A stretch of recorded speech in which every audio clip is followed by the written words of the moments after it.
జగతిలోని జరిగిన అత్యద్భుతమైన సంఘటన, అమ్మవారు చేసిన అద్భుతము. అమావాస్య రోజున పౌర్ణమి చంద్రుడు. అభిరామ భట్టు అనే గొప్ప భక్తుడు ఉండేవాడు. తిరుక్కడైయూర్ క్షేత్రంలో ఉండేవారు. అక్కడ అమ్మవారి అభిరామ్ అమ్మన్ అనే చాలా గొప్ప తల్లి. అభిరామ్ భట్టు ఎప్పుడూ ఆ అమ్మవారి ధ్యానంలో ఉంటూ ఆమెను తన కళ్ళ ముందు చూస్తున్నట్లుగా తన్మయత్వంతో ఉండేవారు. అయితే ఆయన వింత ప్రవర్తన చూసి లోకస్తులు ఆయనకి పిచ్చి పట్టిందని అనుకునేవారు. ఆయన ప్రతిరోజు అమ్మవారి కోవెల దగ్గరికి వెళ్ళడము, అమ్మవారి కోవెలలో అమ్మవారి ఎదురుగా కూర్చుని కళ్ళు మూసుకుని ఆ అమ్మవారి రూపాన్ని ఇంకా అలా మనసులో ధ్యానిస్తూ ఉండేవారు. అలా కూర్చుని ఉన్నవాడిని ఇతను పిచ్చివాడని ఊరు వారందరూ అనుకునేవారు. ఒకరోజు తంజావూరు రాజు శరభోజీ మహారాజు ఆ ఆలయాన్ని సందర్శించారు. రాజుగారు వస్తే అందరూ లేచి నిలబడ్డారు. కానీ అభిరామ భట్టు నిలబడలేదు. అతను రాజు వచ్చిన విషయం కూడా అతనికి తెలియదు. ఎందుకంటే ఆయన అమ్మవారి ముఖం ధ్యానం అలా అభిరామ భట్టు ధ్యానం చేస్తూ అమ్మవారి ముఖారవిందాన్ని తన్మయత్వంతో ఆనందంగా వీక్షిస్తూ ఉండేవారు. అలా పక్క ఉన్నవారు, మహారాజు ఆయన్ని పిచ్చవాడు, ఉన్మాది, క్షమించండి అని అన్నారు. రాజు దేవాలయంలోకి వెళ్ళారు. అమ్మవారి దర్శనం చేసుకుని తిరిగి వస్తూ మరలా వీరిని చూశాడు. ముఖము వెలిగిపోతూ ఉంది. ఆశ్చర్యపోయాడు. తేజస్సుకు, అతని ముఖంలో తేజస్సుకు ఇతను పిచ్చివాడు కాదు, మేల్కొల్పండి అన్నారు.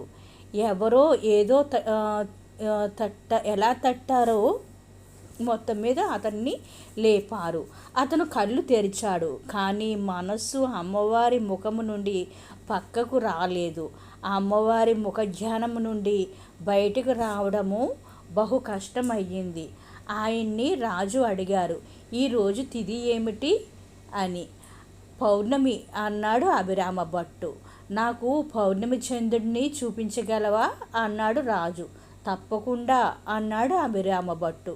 అయితే రాత్రికి వస్తాను, చూపించు, లేదో నీకు మరణశిక్ష విధిస్తాను అన్నాడు రాజు. రాజు వెళ్ళాక జనాలందరూ దగ్గరకు వచ్చి, ఓరి పిచ్చివాడా, ఈరోజు కటిక అమావాస్య, నీవు పౌర్ణమి అన్నావేమిటి? పౌర్ణమి చంద్రుడు ఎక్కడి నుంచి వస్తాడు? అది కూడా పూర్ణచంద్రుడు, వెర్రివాగుడు వాగావు అన్నారు. అభిరామ భట్టు అన్నారు, అంతా అమ్మవారు చూసుకుంటుంది, నాకేం భయం లేదు అన్నారు. రాత్రి అయ్యింది. రాజు వచ్చారు. ఏది చంద్రుడు అన్నాడు. ఆయన తన్మయత్వంతో అభిరామ అంతాది అనే గొప్ప శ్లోకాలు పాడడం మొదలుపెట్టాడు. 79వ పద్యం పాడుతున్న సమయంలో భక్తుడి మొర ఆలకించిన అమ్మవారు తన చెవికున్న తాటంకము అంటే చెవి కమ్మ తీసి ఆకాశంలోకి విసిరారు. అది అమావాస్య. వాటి చీకటి ఆకాశంలో వేల కోట్ల సూర్యుల కాంతితో మేల్కొని పూర్ణచంద్రుడుగా మారి ప్రకాశించింది. మరుక్షణము ఆకాశము నిండు చంద్రుడితో వెలిగిపోయింది.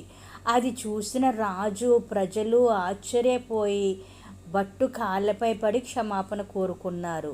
అది అమ్మ మహిమ. అమ్మ ముఖము కోటి చంద్రుల కాంతితో వెలుగుతూ ఉంటుంది. అది ధ్యానం చేయడము అందరికీ అంత సాధ్యం కాదు. అందుకు అమ్మవారు చిరునవ్వు ధ్యానం చేయాలి అంటారు. అమ్మను పట్టుకున్న వాడికి అసాధ్యము అనేదే లేదు అని చెప్పే ప్రత్యక్ష సాక్ష్యమే ఈ ఘట్టము. ఈ ఘటన జరిగిన జ్ఞాపకార్థమే నేటికి తిరుక్కడయూరులోని అమావాస్య రోజున ప్రత్యేక పూజలు నిర్వహిస్తారు. ఆయన రచించిన 100 పద్యాలు అభిరామ అంతాది అని పిలుస్తారు.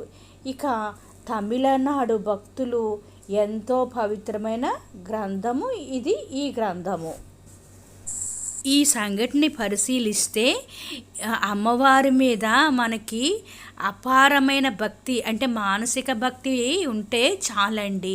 ఆర్భాటాలు హంగులు అక్కర్లేదు. మనసు నిండా అమ్మవారిని నిలుపుకుని ఆ అమ్మవారిని ముఖమండలంలో అమ్మవారిని మనం చూసుకుంటూ మనం అమ్మవారిని మానసికంగా దర్శిస్తే అమ్మ మన సొంతం అవుతుంది. అమ్మ దయ ఉంటే మనకి ఏ భయాలు ఉండవు. చక్కటి నిదర్శనము అమ్మ దయకి ఈ కథ.